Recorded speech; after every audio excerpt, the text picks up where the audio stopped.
Hello everyone, आई science में आप सभी का स्वागत है।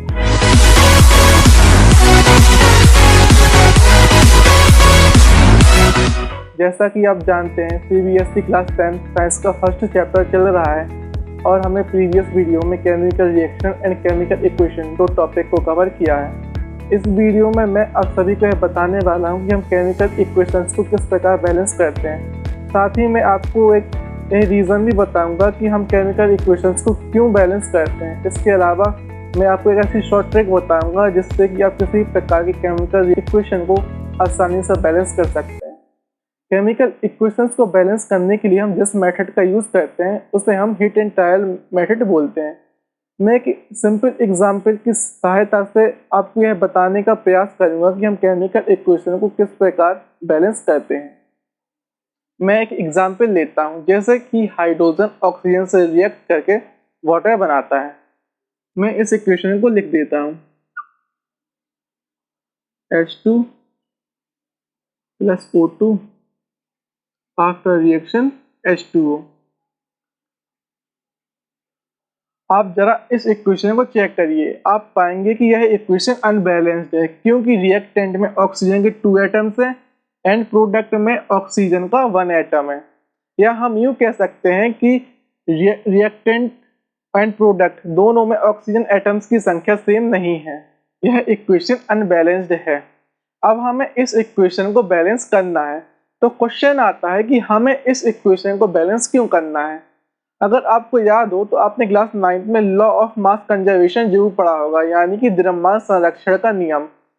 लॉ ऑफ मास कंजर्वेशन के अनुसार किसी भी केमिकल रिएक्शन में ना तो हम मास को क्रिएट कर सकते हैं और ना ही डिस्ट्रॉय, यानी कि mass of reactant is equal to mass of product. अगर मैं आपसे सीधे शब्दों में कहूँ कि किसी भी केमिकल रिएक्शन के पहले एंड बाद में ईच एलिमेंट के एटम्स की संख्या सेम रहती है। अब आपको यह बात तो समझ में आ गई होगी कि हम केमिकल इक्वेशंस को बैलेंस क्यों करते हैं। तो चलिए हम इस केमिकल इक्वेशन को बैलेंस करते हैं। केमिकल इक्वेशन को हम 2 स्टेप में बैलेंस करते हैं। चलिए सबसे पहले हम स्टेप नंबर 1 करते हैं।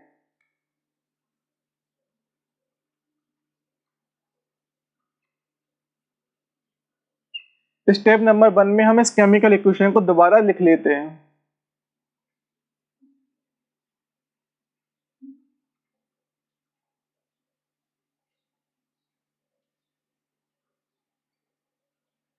इस केमिकल इक्वेशन में जो भी फॉर्मूला यूज हुए हैं, हम इन सभी के चारों ओर एक बॉक्स बना लेते हैं।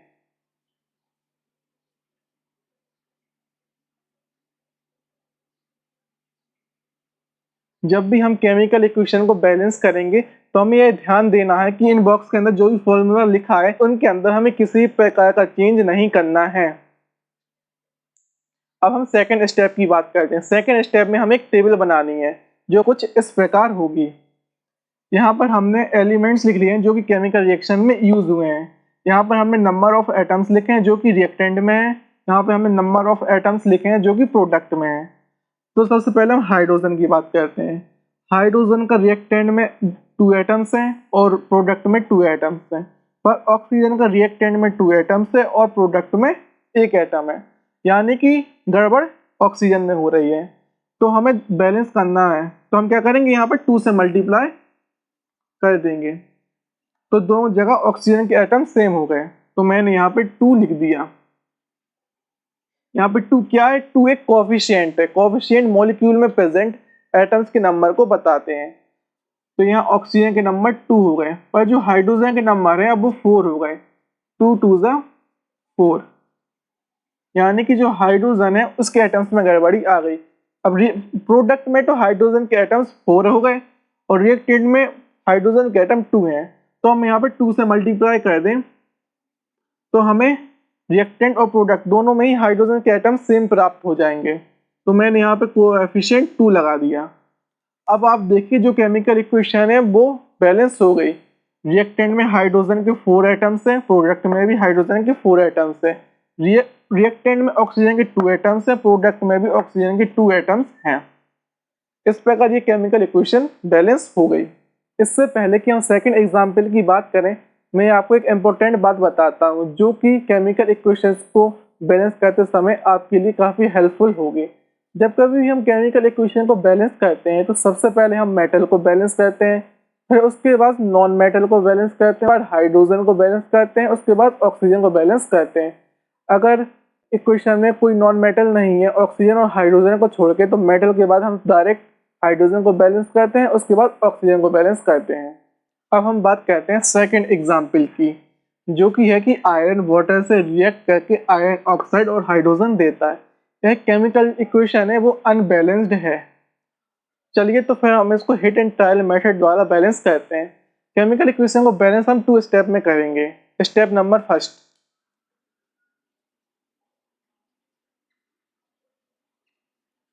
हम इस केमिकल इक्वेशन को फिर से यहाँ पर लिख लेते हैं।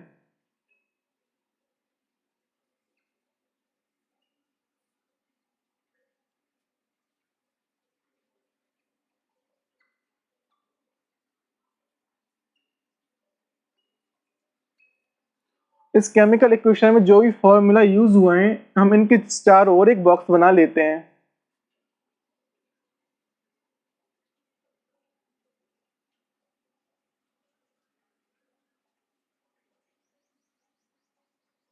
हमको इस बात पे ध्यान देना है कि जब भी हम केमिकल इक्वेशन को बैलेंस करेंगे, तो इन बॉक्स के अंदर जो भी फॉर्मूला लिखा है उनके अंदर हमें किसी भी प्रकार का चेंज नहीं करना है। अब हम सेकंड स्टेप में एक टेबल बनाते हैं, जो कि कुछ इस प्रकार होगी। यहाँ पे एलिमेंट्स दिए गए हैं जो कि केमिकल इक्वेशन में यूज हुए हैं: iron, hydrogen, oxygen. Number of atoms in reactant यानी LHS। तो आयरन का रिएक्टेंट में 1 एटम में, हाइड्रोजन का रिएक्टेंट में 2 एटम है और ऑक्सीजन का रिएक्टेंट में 1 एटम है। Number of atoms in RHS यानी प्रोडक्ट। तो आयरन का प्रोडक्ट में 3 एटम्स हैं, हाइड्रोजन का प्रोडक्ट में 2 एटम्स हैं और ऑक्सीजन का प्रोडक्ट में 4 एटम्स हैं। तो हमें एक बात को ध्यान रखनी है कि जब भी केमिकल इक्वेशन में मेटल नॉन मेटल हो, तो सबसे पहले हमें मेटल को बैलेंस करना है। तो यहाँ पे मेटल आयरन है, तो सबसे पहले हम आयरन को बैलेंस करते हैं। प्रोडक्ट में आयरन के 3 एटम्स हैं और रिएक्टेंट में 1। अगर हम यहाँ पे 3 से मल्टीप्लाई कर दें, तो हमें दोनों साइड 3 एटम्स मिल जाएंगे। यहाँ पे हमने 3 कोएफिशिएंट लगा दिया, जो कि मॉलिक्यूल में एटम्स के नंबर को बताता है। तो यानी यहाँ पर आयरन के 3 एटम्स हो गए। हाइड्रोजन के जो एटम्स हो, रिएक्टेंट और प्रोडक्ट दोनों में ही सेम है। अब हम बात करते हैं ऑक्सीजन की। ऑक्सीजन के प्रोडक्ट में 4 एटम्स है और रिएक्टेंट में 1 एटम है। तो हमें ऑक्सीजन के रिएक्टेंट में जो मॉलिक्यूल है उनको बैलेंस करना है। अगर हम यहाँ पर 4 से मल्टीप्लाई कर दें, तो हमें दोनों साइड यानी कि रिएक्टेंट और प्रोडक्ट दोनों में ऑक्सीजन के जो एटम्स है वो सेम हो जाएंगे। तो मैंने यहाँ पे 4 कोएफिशिएंट लगा दिया है। तो यहाँ पे जो ऑक्सीजन के एटम्स हैं वो तो 4 हो गए, पर जो हाइड्रोजन के एटम्स हैं वो 8 हो गए, यानी कि 8 हो गए। यानी कि जो है यहाँ पर इनबैलेंस हो गए हाइड्रोजन के एटम्स। तो मुझे प्रोडक्ट में भी हाइड्रोजन के एटम्स को इंक्रीज करना पड़ेगा। अगर मैं यहाँ पे 4 से मल्टीप्लाई कर दूँ, तो दोनों साइड मुझे हाइड्रोजन की 8-8 एटम्स प्राप्त होंगे। तो मैंने यहाँ पे 4 कोएफिशिएंट लगा दिए। अब आप देखें कि जो केमिकल इक्वेशन है ये पूरी तरीके से बैलेंस हो चुका है। आयरन की रिएक्टेंट में 3 एटम्स है, प्रोडक्ट में भी 3 एटम्स है। हाइड्रोजन के रिएक्टेंट में 8 एटम्स है और प्रोडक्ट में भी 8 एटम्स है। ऑक्सीजन का रिएक्टेंट में 4 एटम्स है और प्रोडक्ट में भी 4 एटम्स है। और ये केमिकल इक्वेशन बैलेंस हो चुका है। अब हम बात करते हैं थर्ड एग्जाम्पल की, कि जो मैथेन है यानी CH4 ऑक्सीजन से रिएक्ट करके कार्बन डाइऑक्साइड और वाटर बनाता है। ये जो केमिकल इक्वेशन है अनबैलेंस्ड है, क्योंकि रिएक्टेंट में ऑक्सीजन के 2 एटम्स है, प्रोडक्ट में ऑक्सीजन के 3 एटम्स है। रिएक्टेंट में हाइड्रोजन के 4 एटम्स है और प्रोडक्ट में हाइड्रोजन के 2 एटम्स हैं। अब हम इस इक्वेशन को हिट एंड ट्रायल मेथड द्वारा बैलेंस करेंगे। तो इस इक्वेशन को बैलेंस करने के लिए हमें 2 स्टेप्स करेंगे। फर्स्ट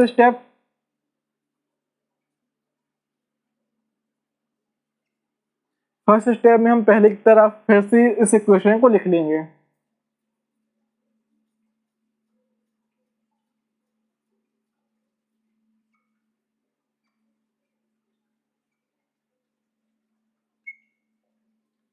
अब हम इस इक्वेशन में जो भी फॉर्मूला यूज हुए हैं उनके चारों ओर बॉक्स बना लेते हैं।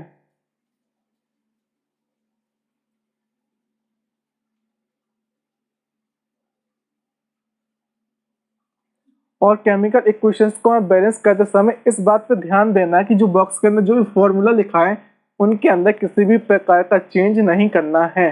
अब हम सेकंड स्टेप की बात करते हैं और एक टेबल बनाते हैं जो कि कुछ इस प्रकार होगी। मैंने वीडियो को स्किप कर दिया है, आप एग्जाम में ऐसा मत कुछ कीजिएगा क्योंकि ऐसे में कोई टेबल बन के नहीं आने वाली। तो सबसे पहले हम बात करते हैं एलिमेंट्स की जो कि केमिकल रिएक्शन में यूज हुए हैं। तो 3 एलिमेंट्स है, कार्बन, हाइड्रोजन, ऑक्सीजन।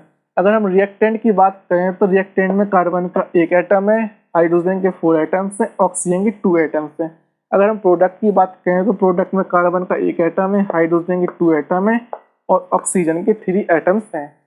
तो आपको इस बात पर ध्यान रखना है कि जब भी आप किसी केमिकल इक्वेशन को बैलेंस करें तो सबसे पहले मेटल को बैलेंस करना है, फिर उसके बाद नॉन मेटल को, फिर उसके बाद हाइड्रोजन, फिर उसके बाद ऑक्सीजन को। तो यहाँ पर मेटल तो कोई है ही नहीं और नॉन मेटल कार्बन है, तो सबसे पहले हम कार्बन को बैलेंस करेंगे और कार्बन ऑलरेडी बैलेंस है, इसलिए अब इसके बाद हम हाइड्रोजन को बैलेंस करेंगे। हाइड्रोजन की रिएक्टेंट में 4 एटम्स हैं और प्रोडक्ट में 2। ये अगर हम यहाँ पे 2 से मल्टीप्लाई कर दें तो रिएक्टेंट एंड प्रोडक्ट दोनों में हाइड्रोजन के जो एटम्स है वो सेम हो जाएंगे। तो यहाँ पर हम प्रोडक्ट में 2 कोएफिशिएंट लगा देते हैं और हाइड्रोजन के जो एटम्स है वो 4 हो जाते हैं। लेकिन ये है कि जो ऑक्सीजन के एटम्स हैं अब वो 3 की जगह 4 हो गए। 2 एटम्स यहाँ थे ऑक्सीजन के और 2 एटम यहाँ पर हो गए, यानी 4 एटम्स हो गए ऑक्सीजन के। और रिएक्टेंट में ऑक्सीजन के 2 एटम्स हैं, तो अगर हम यहाँ पे 2 का मल्टीप्लाई कर दें तो रिएक्टेंट एंड प्रोडक्ट दोनों में ऑक्सीजन के जो एटम्स है 4 हो जाएंगे। तो मैंने यहाँ पे 2 कोएफिशिएंट लगा दिया। अब आप चेक करिए जो केमिकल इक्वेशन ये बैलेंस हो चुकी है क्योंकि रिएक्टेंट एंड प्रोडक्ट दोनों में ही जो एलिमेंट्स हैं उनके एटम्स की संख्या सेम है। रिएक्टेंट में कार्बन का 1 एटम है, प्रोडक्ट का भी 1 एटम है। रिएक्टेंट में हाइड्रोजन के 4 एटम है, प्रोडक्ट में भी हाइड्रोजन के 4 एटम है। रिएक्टेंट में ऑक्सीजन के 4 एटम है और प्रोडक्ट में भी ऑक्सीजन के 4 एटम हैं। और देखिए केमिकल इक्वेशन बैलेंस हो चुकी है। मैं आपको एक इम्पोर्टेंट बात बताने वाला हूँ कि स्टार्टिंग में जब आप केमिकल इक्वेशंस को बैलेंस करेंगे तो आपको बहुत ज़्यादा कठिनाई होगी, पर आप जितने अधिक प्रैक्टिस करेंगे और जितना अधिक केमिकल इक्वेशंस को बैलेंस करेंगे आप उतनी ही आसानी से केमिकल इक्वेशंस को बैलेंस कर पाएंगे। और आप ये सोच रहे हैं कि आप इस टॉपिक को स्किप कर देंगे तो आपकी ये बहुत बड़ी गलती है क्योंकि केमिस्ट्री में केमिकल इक्वेशंस आपका पीछा कभी नहीं छोड़ने वाली। इसलिए आप जितना अधिक प्रैक्टिस करेंगे, जितना अधिक केमिकल इक्वेशंस को बैलेंस करेंगे आप उतनी आसानी से इसको बैलेंस कर पाएंगे। बस आपको प्रैक्टिस करना है और फिर प्रैक्टिस से तो पहाड़ भी टूट जाते हैं, फिर तो केमिकल इक्वेशन किस चिड़िया का नाम है। अब मैं आपको एक ऐसी शॉर्ट ट्रिक बताने वाला हूँ जिससे आप किसी भी प्रकार की केमिकल इक्वेशन को बहुत ही कम समय में, या कहो 1 मिनट से भी कम समय में, आप इस केमिकल इक्वेशन को बैलेंस कर पाएंगे। मैं आपको जो ट्रिक बताने वाला हूँ उसे एक सिंपल केमिकल इक्वेशन पे अप्लाई करूँगा जिससे कि आपको जो ट्रिक का कॉन्सेप्ट है वो आसानी से समझ में आ जाएगा।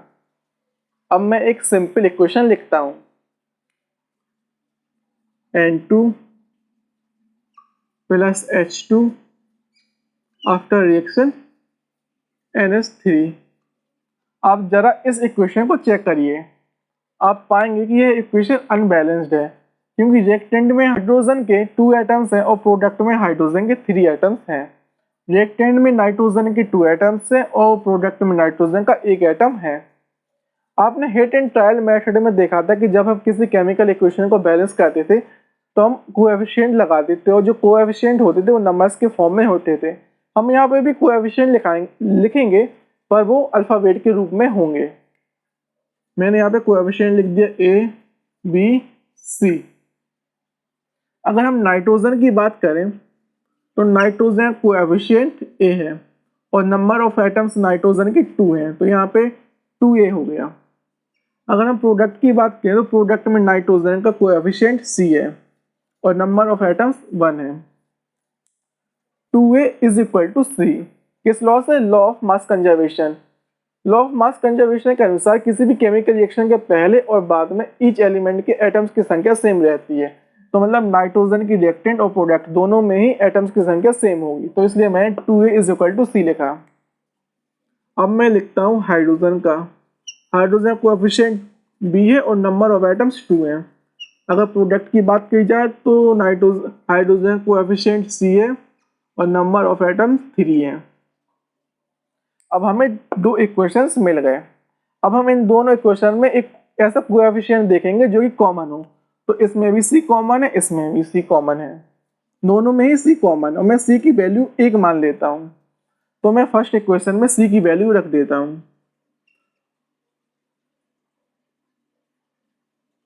2a इज इक्वल टू 1, तो a की वैल्यू 1/2 प्राप्त हुई। अब मैं सेकंड इक्वेशन में c की वैल्यू रख देता हूँ, तो मुझे b की वैल्यू 3/2 प्राप्त हुई। अब हमें तीनों की वैल्यू मिल गई है, a की वैल्यू 1/2, b की वैल्यू 3/2 और c की वैल्यू 1। अब मैं इन कोएफिशिएंट की वैल्यू यहाँ इनकी जगह पर पुट कर देता हूँ। a की वैल्यू 1/2, b की वैल्यू 3/2 एंड c की वैल्यू 1।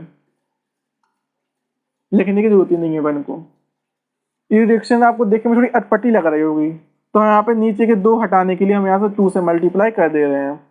तो हमें इक्वेशन मिलेगी N2 + 3H2 after reaction NH3।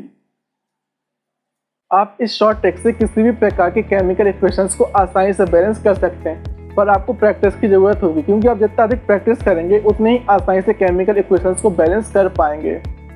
मैं यह आशा करता हूं कि आपको मेरी यह वीडियो समझ में आ गई होगी। अगर आपको मेरी यह वीडियो पसंद आई हो तो आप मेरी वीडियो को लाइक कर सकते हैं, चैनल सब्सक्राइब कर सकते हैं। आज के लिए बस इतना ही। नेक्स्ट वीडियो 1 या 2 दिन में आ जाएगी। तब तक के लिए हैव अ गुड डे, सी या, बाय।